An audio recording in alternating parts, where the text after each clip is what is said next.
गेल्या काही वर्षांपासून सुरू असलेल्या शेतीच्या वादातून आज दोन भाऊ आणि वडिलांमध्ये झालेल्या वादाचं रूपांतर दुहेरी खुणात झाल्याची धक्कादायक घटना हातकणंगले तालुक्यातील हिंगणगाव येथे घडली.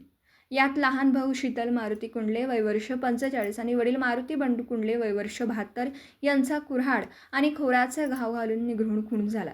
घटनेनंतर थोरला भाऊ संभाजी मारुती कुंडले वय वर्ष 47 हा हातकणंगले पोलिसात हजर झाला. हिंगणगाव येथील मृतांच्या राहत्या घराच्या मागील बाजूस असलेल्या विहिरी शेजारी ही घटना घडली. या वादात संभाजी कुंडले यांचा मुलगा विवेक हाही जखमी झाला असून त्याच्यावर खाजगी रुग्णालयात उपचार सुरू आहेत.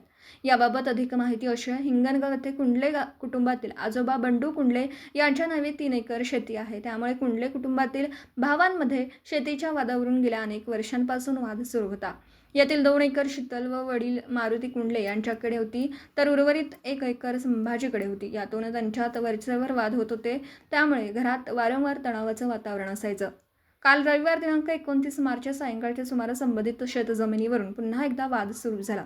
त्याचं रूपांतर हाणामारीत झालं. यावेळी संतापाच्या भरात संभाजी कुंडले यांनी वडील व लहान भावावर कुऱ्हाड आणि खोऱ्याने हल्ला केला.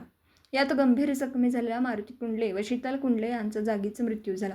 या घटनेमुळे हिंगणगाव परिसरात एकच खळबळ उडाली आहे व गावकरी मोठ्या संख्येने घटनास्थळी जमा झाले.